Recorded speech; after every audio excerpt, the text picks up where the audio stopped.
Gracias por seguirnos en El Mundo desde el Sur. Soy Luis Francisco Blandón. Nuevo capítulo en la crisis comercial y arancelaria impulsada por los Estados Unidos. China ha decidido suspender las compras de aviones y refacciones de la gigante de la aviación, la empresa Boeing.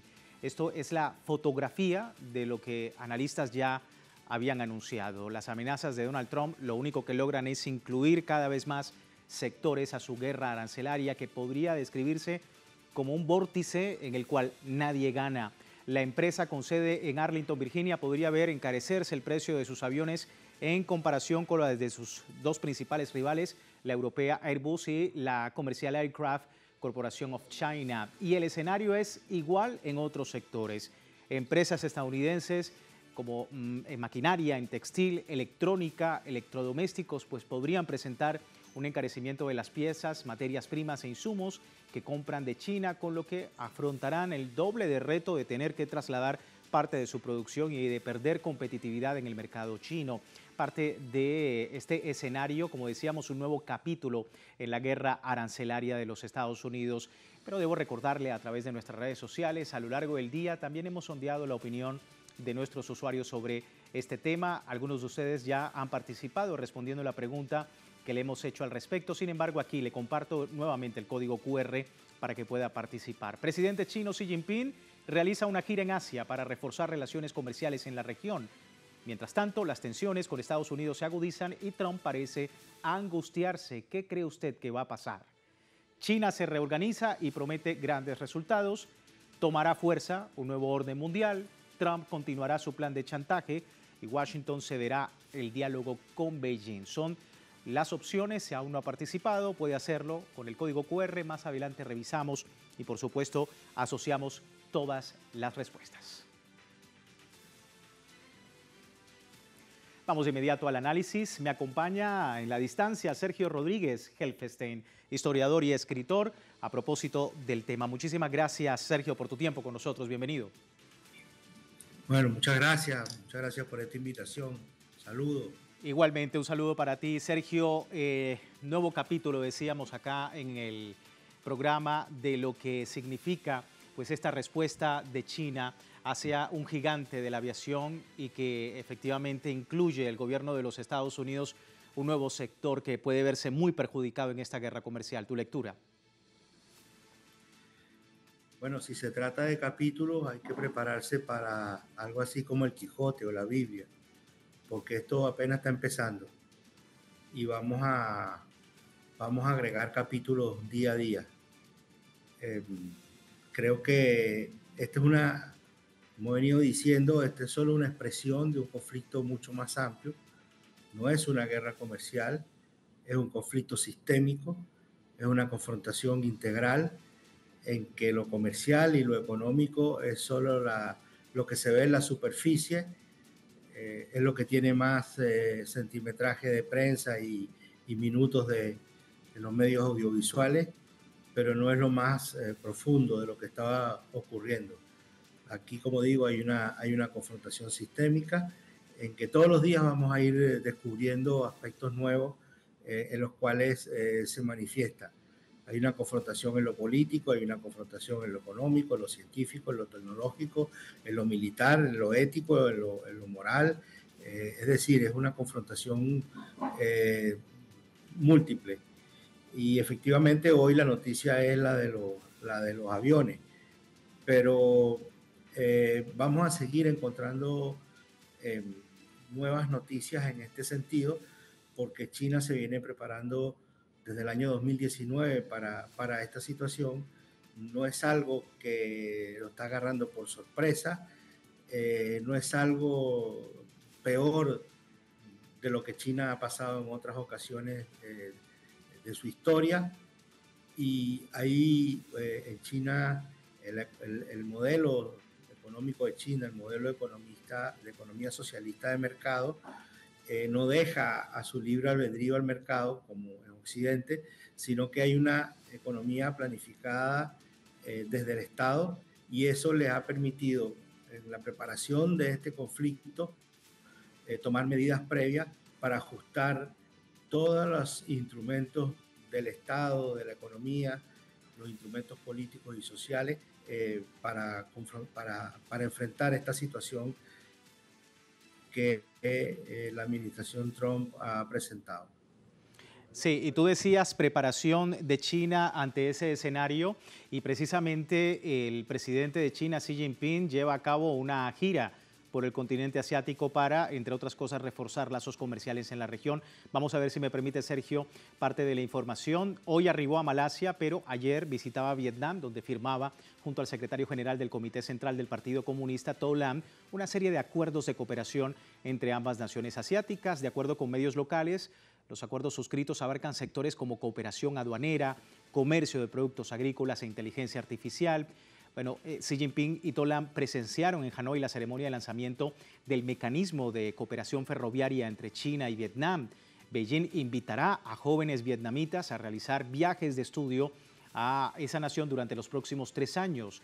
Una gira de Xi Jinping que ocurre en el marco, como decíamos, de esta guerra arancelaria decretada por Estados Unidos y por Donald Trump, que aplicó importaciones chinas aranceles de hasta 145%. Xi Jinping, en un encuentro de miembros del Partido Comunista, animó a empresas chinas a invertir en Vietnam, asegurando que su país está listo para comprar más productos provenientes de esta nación. Una preparación, Sergio, que también da paso a una reconfiguración, ¿no? Porque veíamos recientemente también que China, Japón, Corea del Sur, que a pesar de tantas diferencias que han tenido en el pasado, después de 5 años en un alto nivel, han podido hacer a un lado todas estas diferencias y poder dar frente a todo lo que está planteando Donald Trump. Tu perspectiva sobre lo que está ocurriendo, esta reconfiguración de China, más allá de esa preparación que tú comentas.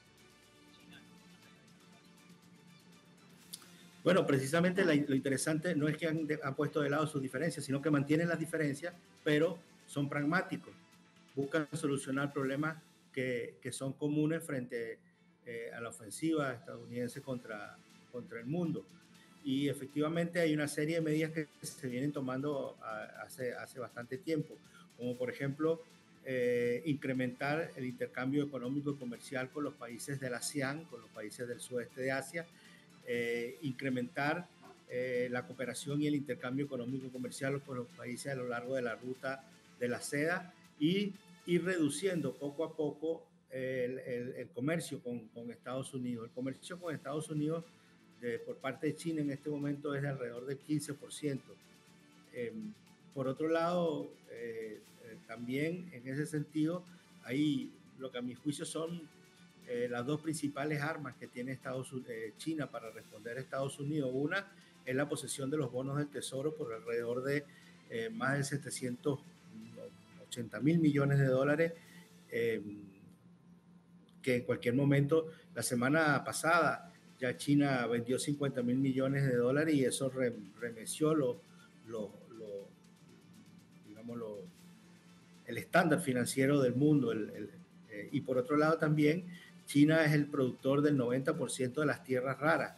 Y esas tierras raras, esos minerales, son fundamentales para construir armamento, naves espaciales y otro tipo de instrumentos científicos y de desarrollo tecnológico que son básicos para el desarrollo de cualquier país, en particular para el desarrollo de una potencia como Estados Unidos.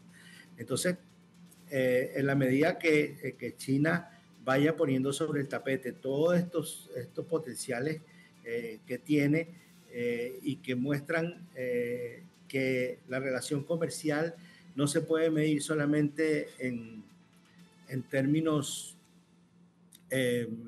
cuantitativos, sino que sobre todo en términos cualitativos.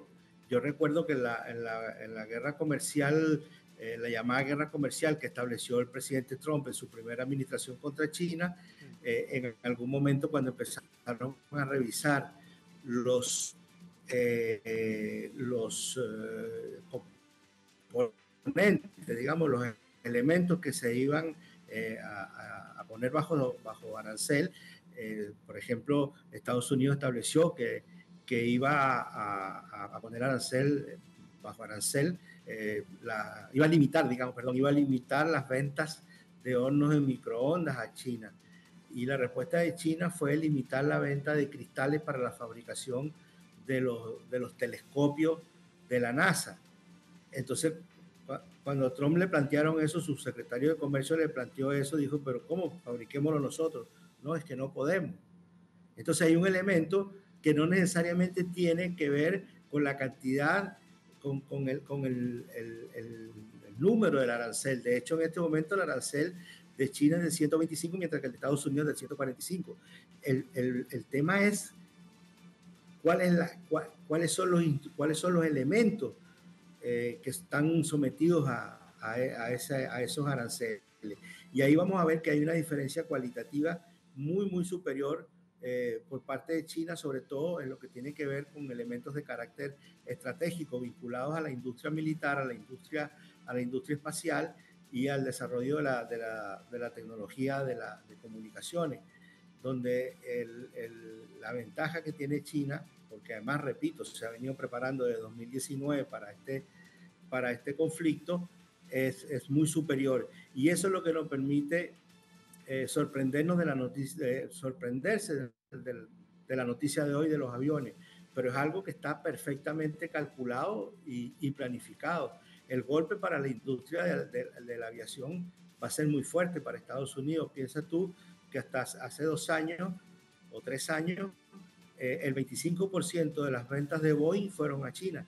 Entonces, una caída de ese por ciento genera un conflicto muy grande, no solamente porque es una empresa que genera mucho empleo, sino que la caída de las ventas genera un problema económico. Entonces, repito, vamos a seguir encontrando situaciones como esta cotidianamente, porque hay una preparación de China y China no va a poner todas sus cartas sobre la mesa de una sola vez, sino que las va a ir poniendo consecutivamente, lo cual va a ir obligando a la administración Trump a tomar medidas. Ya viste que se eliminaron los aranceles a los celulares, a las computadoras y a los equipos electrónicos. Y eso porque tomaron una medida de forma impulsiva sin darse cuenta de las consecuencias que iba a tener. Bueno, poco a poco se van a seguir tomando estas medidas por parte de China, que ha planificado todo esto, mientras que en el caso de Estados Unidos responde a una política impensada, pero además sustentada también en el carácter de su presidente, que es impulsivo y que no responde necesariamente a las opiniones que le puedan dar a sus asesores. Sí, y justamente quería preguntarte ya para finalizar, Sergio, lo que ha comentado, por ejemplo, el secretario del Tesoro de la Casa Blanca, Scott Bessent, declaraba que Estados Unidos no descarta la posibilidad de romper las relaciones comerciales con China más adelante. ¿Cómo ves esa postura y lo que puede suceder, según tu criterio, en el comercio internacional? Bueno, eso yo no creo que ocurra. Ya lo anunciaron en la primera administración Trump. Se habló mucho de la desconexión, de que Estados Unidos se estaba preparando para la desconexión. Eso es sencillamente imposible, porque Estados Unidos depende mucho más de China que China de Estados Unidos. Una de las cosas que China ha hecho también en los últimos años es desarrollar mucho más su mercado interno. Ha logrado colocar parte importante de lo que hasta hace unos años eran exportaciones, han sido colocadas en el mercado interno. Entonces, te repito, hay una gran preparación. Yo no creo que sea posible una desconexión, un rompimiento de las relaciones comerciales, porque se generaría un verdadero caos. Yo no sé si has visto en los últimos días cómo los chinos están divulgando una serie de videos cortos en los cuales muestran cosas incluso que hasta hace poco no se sabía, como por ejemplo que las carteras y los zapatos de lujo de las grandes marcas, comerciales se fabrican en China. Por ejemplo, recuerdo ahora que se hablaba de una cartera de la marca Carolina Herrera que se fabrica en China a un precio de $1,400 y se vende a $40,000. Imagínate eso con un arancel. Por ejemplo, también se acaba de saber que los muebles de lujo de las principales cadenas de hoteles 5 estrellas y los muebles de lujo que se venden muchos países occidentales se fabrican en China. Entonces vamos a ir descubriendo cómo el mercado chino está mucho más presente de lo que ya se sabe. Sí. Entonces yo veo muy difícil que pueda producir una desconexión total y un rompimiento de relaciones comerciales. Bueno, estamos muy atentos igualmente a ese escenario y, por supuesto, de todo este complejo desafío que se presenta no solamente para estos dos países, sino también para el mundo entero. Sergio, muchísimas gracias por tu tiempo, gracias por brindarnos tu opinión. Gracias a ti, saludos y buenas noches. Un abrazo. Bueno, así despedimos esta primera parte del programa. Recuerde, tiene tiempo de participar en la encuesta que hemos publicado en redes sociales. Al final de nuestra emisión analizamos los resultados. Acá está el código QR para que usted todavía pueda participar de la pregunta, escoger una de las opciones. Más adelante vamos a ver los resultados. Por lo pronto, vamos a una breve pausa. Ya regresamos con más del mundo desde el sur.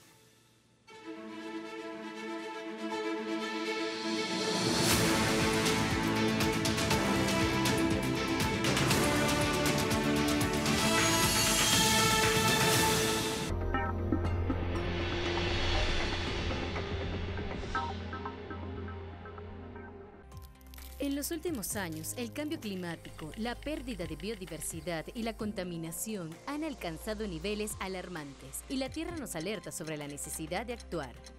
Evita abrir el refrigerador constantemente y revise que selle bien. Cambia a bombillos LED, que consumen hasta 80% menos energía. Ajusta el aire acondicionado a 24 y 26 grados centígrados y limpia sus filtros regularmente. Apaga las luces y equipos al finalizar tu jornada laboral. Cada pequeño acto multiplicado se convierte en un gran cambio. Enciende el ahorro energético.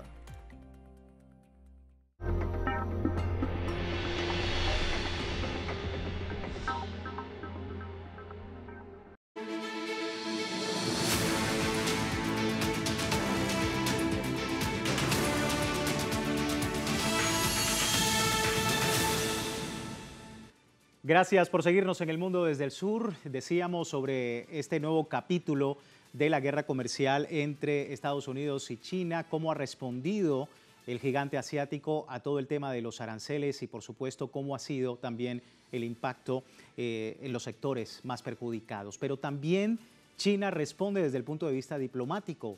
El portavoz de Exteriores de China, Lin Jian, afirmó que la cooperación entre su país y América Latina es una cooperación sur-sur, algo muy contrario a las acciones de los Estados Unidos en la región. Así lo dijo.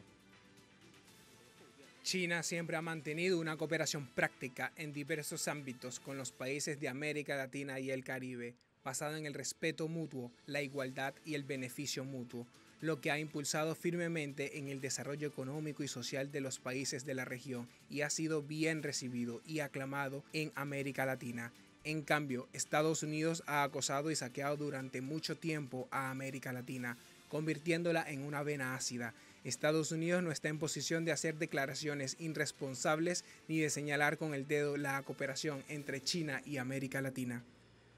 Contundente la respuesta del diplomático chino. Vamos al análisis. César Villalona, economista dominicano, experto en el declive del dólar y de la hegemonía estadounidense desde El Salvador. César, un gusto tenerte nuevamente acá con nosotros. Bienvenido. Muchas gracias por la invitación, el gusto es mío. Sí, bueno, veíamos allí la respuesta desde lo diplomático de China, de esta manera de relacionarse con una América Latina desde un punto de vista sur-sur, bajo el respeto de una relación bastante horizontal, algo que no va en consonancia con los Estados Unidos, que ha dicho, según el jefe del Pentágono, sigue siendo el pato trasero de los Estados Unidos. ¿Tu lectura? Sí, yo creo que las declaraciones de Estados Unidos, alegando que China es un peligro para América Latina y que tiene una mala injerencia, son equivocadas. Son declaraciones políticas por el avance que está teniendo la relación de China con todo este continente latinoamericano, incluso con Estados Unidos y con Canadá, que tiene una relación muy fuerte. Pero no tienen fundamento ni histórico ni actuales. Históricamente, el país agresor de América Latina ha sido Estados Unidos. Solo hay que saber lo que hicieron en México con la guerra de 1846, la invasión que hicieron, y le robaron a México la mitad de su territorio, en una guerra de 3 años. En el siglo XX agredieron cualquier país de América Latina, Guatemala el golpe a Jacobo Arben, en Nicaragua después del derrocamiento de Somoza, la revolución sandinista fue agredida, una guerra de agresión en la década del 80 que dejó miles de muertos, minado de los puertos. En El Salvador financiaron también al ejército genocida contra la guerrilla. En Cuba, un bloqueo de más de 60 años. República Dominicana, 2 invasiones del 16 al 24 en el 65, derrocamiento del gobierno de Bosch. En Chile, el derrocamiento de Allende. Mejor ni sigo. Es una historia de agresión militar, agresión política y saqueo económico. ¿Qué es lo que sucede? Que bueno, en los últimos 25 años más o menos, China se ha convertido en el principal socio comercial de Sudamérica y en el segundo de América Latina, dejando detrás a Europa. Pero eso tiene una lógica, tiene que ver con el desarrollo de China. China es un país que se ha colocado en el segundo lugar en la producción mundial y es el mayor exportador del mundo, con el 15%, exporta por el doble de Estados Unidos. Entonces es normal que los países de América Latina y China fortalezcan sus relaciones, incluso con gobiernos de derecha, como en el caso de Perú. Para Perú, China es el principal socio comercial, sobre todo el principal mercado de exportación, también para Chile, también lo es para Brasil desde hace ya algunos años, lo es para Venezuela, para Colombia es el segundo, para México es el quinto. Es decir, es un país que tiene un comercio muy fuerte con la región y en Sudamérica en particular desplazó a Estados Unidos en el terreno de las inversiones y del comercio. Bien, que a Estados Unidos le preocupe, lo entendemos, porque hay un proceso de desplazamiento paulatino, todavía no está consumado, pero su hegemonía es decadente y China está avanzando. También Rusia tiene buenas relaciones en América Latina, incluso la India está dando pasos en ese sentido. Pero esas relaciones son económicas, comerciales y de cooperación. China tiene una relación de cooperación muy fuerte en ciencia y tecnología, educación, comunicaciones, etcétera. No solo es comercio, ¿verdad? Entonces son declaraciones que son erróneas y que obedecen a una desesperación que tiene Estados Unidos porque quiere seguir manteniendo el control de este continente. Y vaya qué preocupación tiene Estados Unidos, que ha mostrado una postura muy clara que en medio de su angustia, los avances de China exigen que Beijing sea la que se doblegue ante Estados Unidos, viéndolo como una necesidad. El canciller chino Wang Yi también se manifestó al respecto, decía lo siguiente: la embajada de China en Brasil citó al alto funcionario de la siguiente manera: lo que los latinoamericanos quieren es construir su propio hogar, no ser el patio trasero de otros. Lo que buscan es la independencia, no doctrinas de dominación. Efectivamente, en una clara referencia a la doctrina Monroe. Y aparte de esto, sobre toda esta información, César hablaba y demandaba precisamente a los Estados Unidos dejar esa retórica de que existe una teoría de la amenaza china en América Latina. Ha comentado que es una excusa estadounidense para buscar el control de la región en Latinoamérica y el Caribe. Totalmente. ¿Qué está sucediendo en este momento? Justamente lo contrario de lo que dice el gobierno de Estados Unidos. El presidente Trump amenazó con tomar el canal de Panamá. China nunca ha agredido un país latinoamericano. No se conoce en la historia relaciones de violencia con China, de intervenciones militares, de derrocamiento de gobierno, no hay mucho menos. Ya Trump amenazó a Panamá. Dijo que va a tomar el canal a la buena o a la mala. Y viajó Marco Rubio, el canciller, y ya sabemos cuáles fueron los resultados. Ahora viajó este jefe militar para decir esto es nuestro y afianzar la presencia militar ahí. China no tiene ese tipo de comportamiento. Ese es el comportamiento de Estados Unidos. Y fueron a Guatemala, Marco Rubio, a decir no quiero chinos aquí, vamos a controlar los puertos. Lo mismo dijo en Costa Rica. Y aquí en El Salvador, donde yo vivo, igual, le están imponiendo al gobierno. Hay cosas que no han salido, quieren controlar los puertos, quieren controlar la energía nuclear, la minería, si es que va la minería, y le están vendiendo el gobierno de aquí servicios carcelarios. Pero es una imposición. Son órdenes de Estados Unidos a estos gobiernos débiles y que ideológicamente son afines. Hay otros que pueden ser afines ideológicamente, pero no se dejan someter porque tienen una actitud más pragmática. Pero bien, la agresión sigue siendo de Estados Unidos. Por cierto, esa consigna de América para los americanos, en realidad es América para Estados Unidos. Así fue como se concibió. Era para impedir la presencia de Europa en América Latina, pero sobre todo una amenaza a los gobiernos y los pueblos latinoamericanos. Y la han cumplido, porque entre el siglo XIX, el XX y lo que va del XXI, lo que hemos tenido es muchas agresiones de Estados Unidos en América Latina. Y eso continúa. Lo estamos viviendo en este momento en Panamá. Y el bloqueo contra Cuba, y la agresión contra Venezuela, y los aranceles.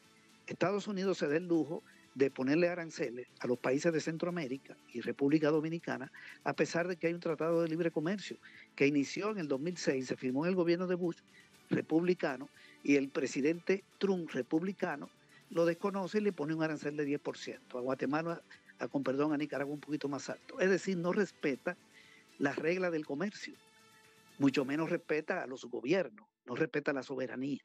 Nosotros tenemos como agresor principal el gobierno de Estados Unidos.